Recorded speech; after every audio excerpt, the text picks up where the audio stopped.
thought I'd just pop on and do a quick video. We are at the Pennsylvania Renaissance Fair, and I didn't dress Renaissance-y this time. I wanted to go for a little steampunk atmosphere, so thought this was a fun outfit. I'm wearing this with our Leviticus Fashion. This was a prototype boot. It laces up in the back, so I'm not quite sure if we're going to sell them yet, but they are kind of cool for costumes and things, so so maybe we will. If people show some interest with some costume stuff here. I've got it matched with this really cute corset here, and a nice steampunky kind of blouse, and of course my steampunk wings. I think they're adorable.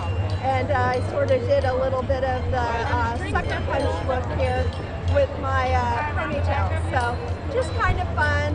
We're having a good time. It's a great day. It's absolutely gorgeous outside.